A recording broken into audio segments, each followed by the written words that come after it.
آزادی آزاد لوگوں کی وجہ سے ہوتی ہے، آزاد موقف کی وجہ سے ہوتی ہے، آزاد رائے سے ہوتی ہے، لوگوں کے ساتھ چلنے سے ہوتی ہے، غلامی اختیار کرنے سے نہیں ہوتی، مسلط کردہ نظام سے نہیں ہوتی، قوم 47 کی پیداواروں کے ذریعے اقتدار قائم کرنے سے نہیں ہوتی۔ اس لیے یہ قوم آزاد ہے، اس کا سودا کوئی نہیں کرے گا۔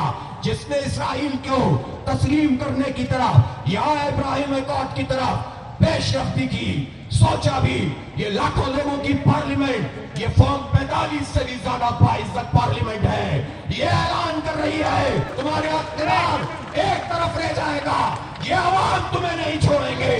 سوچنا بھی نہیں قوم کی امنگوں کے خلاف کوئی کام کرنے کا۔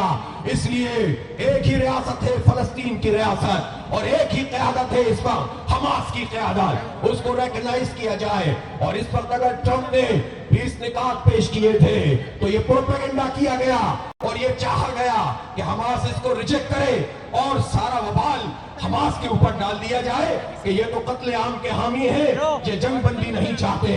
سلام پیش کرتے ہیں حماس کی قیادت کو، ان کی بصیرت کو، ان کی بصارت کو، ان کی مزاحمت کو، ان کی ڈپلومیسی کو، ان کی سفارتکاری کو۔ عظیم لوگ ہیں، بڑا سوچتے ہیں، مزاحمت بھی کرتے ہیں، ہتھیار بھی نہیں ڈال رہے، ٹرمپ کی یہ بات نہیں مان رہے اور بین الاقوامی فورس کو بھی قبول نہیں کر رہے، کسی بیرونی طاقت کو تسلیم نہیں کر رہے، لیکن مذاکرات کر رہے ہیں۔ اور آج اگر مصر میں حماس سے اگر مذاکرات ہو رہے ہیں، میڈیٹرز بھی موجود ہیں، تو یہ اس بات کی علامت ہے کہ اگر کوئی قوت موجود ہے تو وہ حماس ہے، باقی سب ٹھکوسلا ہے۔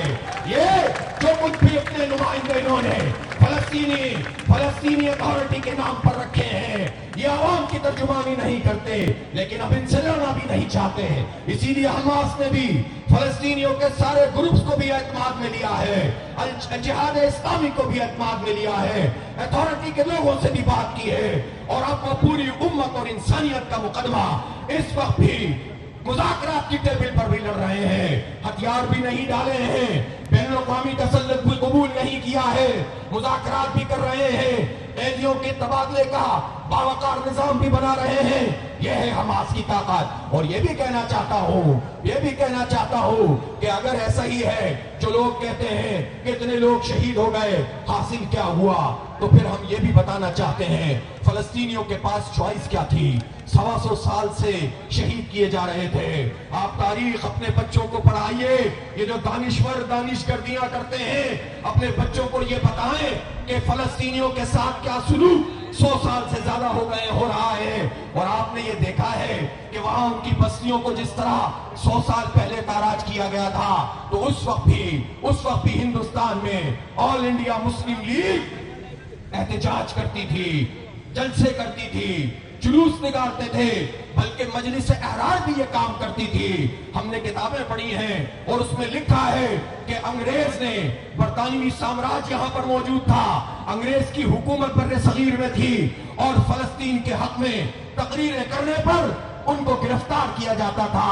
یہ بات کیوں نہیں بتائی جاتی کہ بر صغیر پاک و ہند کے مسلمان، بر صغیر پاک و ہند کے لوگ پہلے دن سے فلسطینیوں کے ساتھ ہیں اور اسرائیل کے خلاف ہیں، صہیونیوں کے خلاف ہیں۔ اس لیے ہم نے تو دیکھا 1931 میں علامہ اقبال نے فلسطین کا دورہ کیا، ہم نے تو تاریخ میں پڑھا 1937 کی قرارداد آل انڈیا مسلم لیگ کی موجود ہے، ہم نے تو دیکھا 1940 میں منٹو پارک میں ایک قرارداد پاکستان کے حق میں تھی، دوسری قرارداد فلسطین کے حق میں تھی۔ اس لیے ریاست تو شہباز شریف ایک ہی ہے، مان لو اس بات کو، اور دو ریاستی حل کی تکرار مت کرو۔ یہ بات کیے بغیر بھی تم بین الاقوامی برادری سے بات کر سکتے ہو۔ اگر تمہیں ڈپلومیسی نہیں آتی، حماس سے سیکھ لو۔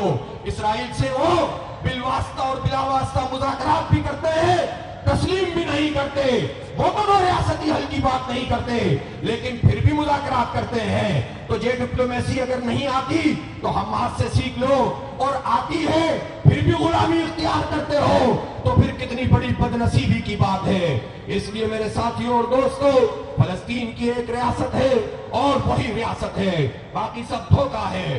2 سال کی مزاحمت کے نتیجے میں جانیں گئی ہیں, شہادتیں ہوئی ہیں, پورا غزہ تباہ ہوا ہے, لیکن پوری دنیا بیدار ہو گئی ہے. فلسطینیوں کی یہ قربانیاں 67,000 تک کیسے پہنچیں؟ اس لیے پہنچی کہ دنیا میں بے ضمیر حکومتیں موجود ہیں, دنیا میں امریکہ جیسی دہشت گرد ریاست موجود ہے, دنیا میں عرب ممالک جیسی بے غیرتی موجود ہے, دنیا میں مسلم حکمرانوں جیسے بے حمیت لوگ موجود ہیں, ورنہ تو وہ 1000 لوگ بھی نہیں مار سکتا تھا اور کوئی بھی قتل نہیں ہوتا. یہ قتل عام حماس کی وجہ سے نہیں, بے غیرت مسلم حکمرانوں اور فوجوں کی وجہ سے ہے. اس لیے ان کو دوش مت دو, اپنی ذمہ داری قبول کرو. حماس نے جو کچھ کیا تھا وہ ان کا حق تھا, ان کے پاس کھونے کے لیے کیا ہے؟ حماس تو 1987 میں بنی ہے. 1987 میں بننے والی حماس, ان کی تو اکثریت کیمپوں میں پیدا ہوئی ہے, وہیں پر پرورش پائی ہے اور شیعونیوں کا مقابلہ کیا ہے, ان کی بندوقوں کے سائے میں کھڑے ہوئے ہیں, ان کا مقابلہ اپنے پتھروں اور خلیلوں سے کرتے رہے ہیں. یہ حماس کی وہ قیادت ہے جنہوں نے ایک دن بھی اسرائیل کو تسلیم نہیں کیا. بے غیرت کتنے مسلم حکمران ہیں جو اسرائیل کو تسلیم کر چکے ہیں, اور کچھ